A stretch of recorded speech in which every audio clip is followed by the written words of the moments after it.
there's a political concept in Islam, the Ahl al-Hal wal-Aqd, the people in society who really are the movers and shakers who make the decisions. This is an absolute truism across all societies, across all political systems, everywhere in the world, and it always will be. Yeah, throughout time. Throughout time. This will never not be the case. So any political theory that anyone ever comes up with, whether it's democracy or it's anarcho-syndicalism or whatever you want to come up with, at the end of the day, you're going to have a group of people in the society who qualify or who you could categorize or who could be characterized as the Ahl al-Hal wal-Aqd, the people who make the decisions, the people who have the most power and influence in the society. And that is at least partly determined by the society themselves. That's at least partly determined by the people themselves, by who you accept to be influenced by. You can give influence to people, especially these days with social media and the internet. That, remember, we have the term influencer. An influencer. That's now. It's if we're speaking frankly, the term influencer these days just means someone who can sell product, someone who can get a lot of people to by their endorsement. They can put products in front of people.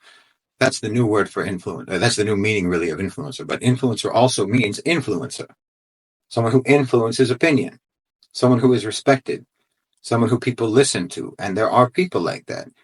Are they people who are worthy of being listened to? That's a question. Like someone like Joe Rogan. He is a person of considerable influence. Should he be? Does that actually make sense that he should be? Someone like Ben Shapiro is an influencer. He influences public opinion. Jordan Peterson, I think, it's decreased considerably. Yeah. He's had a bit of a downfall. But I mean, there was a time when he was highly respected and people listened to him. Should you? You decide that. The people decide that. So to a certain extent, there's an element within the Ahl al-Hal wal-Aqd that is determined by the population themselves about who they will be influenced by. I mean, Beyonce, pop singers, do they deserve to be influential in public opinion? That if they endorse this candidate or that candidate or this policy or that policy, like for example, a good example is Mark Ruffalo, the actor. He's pro-Palestinian. Who cares? You're an actor. Who cares? Nevertheless, he's a celebrity and he has influence. He has broad reach. Yeah, he has broad reach because of the weird dynamics of social media. You have gravitas just because you have a lot of followers. You can be a complete moron. But if you have a lot of followers, you have sway, you have influence, you're important. You're someone who needs to be listened to because you have a lot of followers. And that's partly related to the fact that this whole type of a culture is dominated by, now we get into psychological decolonization, to be honest, because now you're talking about a whole culture that's dominated by the advertising industry, which means the most important person is the person who can get our product and our advertisements in front of the most people. It doesn't matter how stupid they are, how ridiculous it is that what they're saying, or how degenerate it is that they are, or what they're saying. It doesn't matter. We know that they can get millions of eyeballs for our ads. So you give them legitimacy and validity. But again, this comes down to you. This comes down to the people themselves.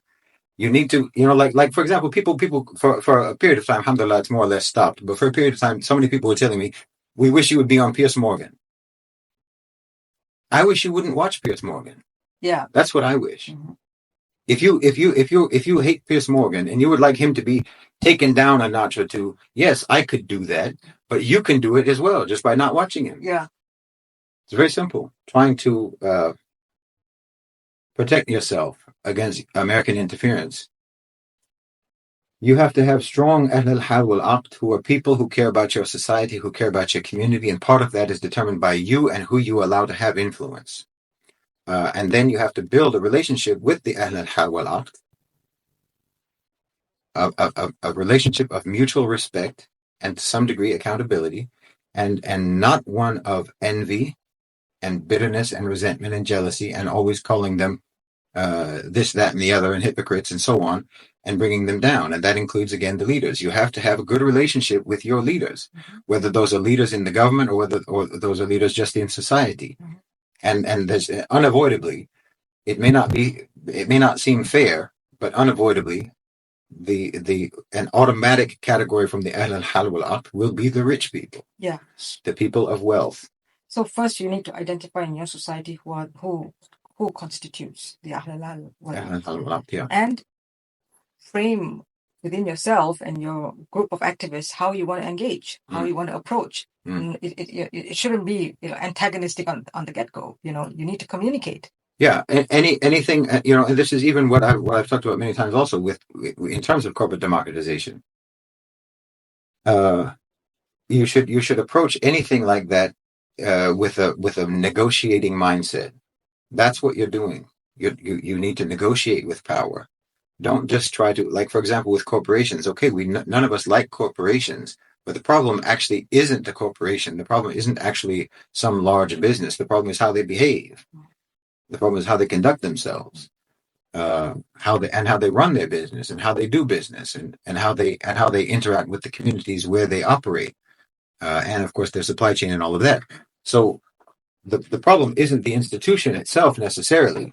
The problem is how it behaves. So you have to determine, you have to change that by your interaction with them as a consumer.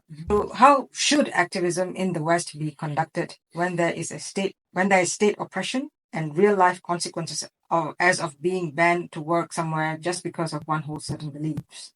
Well, I mean, there's a few issues with the question. Not that there's anything. I don't mean that the question is wrong, but I mean there's more than one thing to point out about the question. One is either you're talking about strategy. What's the strategy for what should be the strategy for activism? And then there's the question about because you might be punished. Well, this is where conviction comes in. This is where you have to mean it. We know that as Muslims, there's no reason for us to expect not to have to face consequences for standing for justice, especially in those countries where we know that their concept of justice is nowhere near. It doesn't resemble actual justice. Their concept of justice is compliance with the state. Compliance with power means justice. And so if you're going to stand for Palestine, then you have to be willing to be beaten for Palestine. You have to be willing to lose your job for Palestine. You have to be willing to suffer the consequences for Palestine. If you don't believe for a second, I mean, you by the question itself, you already indicated that you're aware of this, that the freedom and democracy and liberty and all of that is meaningless, that it's false. They don't mean it. That you're not free. There isn't liberty. And there isn't democracy and so on, and there's no protection for your right to free speech, your right to protest and all of that, if it's not something that's sanctioned by the state. So if you already know that's the case, then you have to make a decision whether or not you're going to still do what you think is right, whether or not you're still going to take a stand, whether it's for Palestine or anything else. If you're taking a stand for something that isn't already approved of by the state. I mean, like, for example, you can protest as much as you want. You can be as radical as you want if you're protesting against Russia, or you're protesting against Iran, or if you're protesting against Hamas. If you're doing any of those things, you can be as radical and as over the top as you want.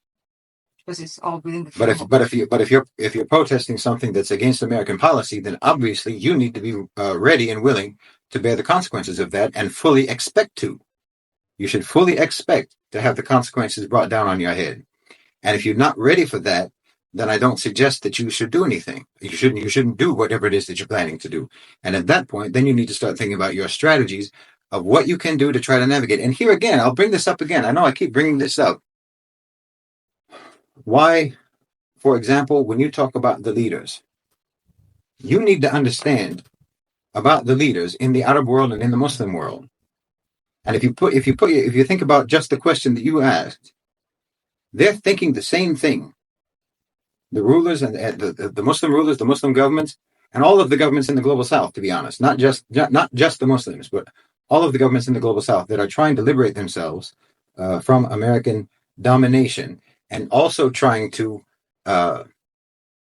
avoid American reprisals and punishment. You have to be incredibly strategic.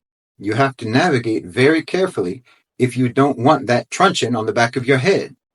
If you don't want to lose your job, or you don't want to lose your whole economy, you have to be very careful. They're thinking about the same thing that you're thinking about. They're in the same position that you're in. They're all under the threat of the power of the United States, the power of the neocons, the power of those in power. Everybody has to think about that. Whether it's a protester on the street, or a king in a palace, or a prime minister or a president in the global south, in the so-called developing world, or in the Muslim world. Everybody has to think about that. So if you're not willing, and frankly, I would say that especially if you have a family, if you're a man and you have a family, you're a father, you're a husband, your first responsibility is to your wife and your children. That's your first responsibility. Don't do anything for the greater cause of Palestine that's going to hurt the ones for whom you are directly responsible. The ones over whom you have direct authority are the ones also for whom you are directly responsible, and who you will be questioned about whether or not you did right by them. So don't put anyone first above those over whom you have been given authority, and about whom you will be questioned directly with regards to how you use your authority. So you have to take care of your family first. So don't do anything that's going to endanger your family or impede your ability to take care of your family. So yeah, then the issue becomes figuring out what sort of activism can you engage in for the sake of your own conscience, and trying to be useful and helpful for Palestine, or whatever the issue may be.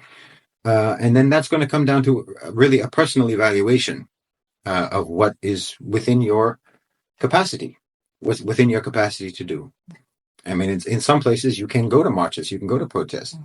I mean, I've given a number of ideas, and we have the Article 6 campaign and so on. We have a number of things that I encourage people to do, and that I think in most countries you can do relatively safely. But it's not going to be the same in every country. Mm-hmm. So you have to know where you are, and what the rules are where you are, and what the likelihood is of a disproportionate punishment for anything that you might do.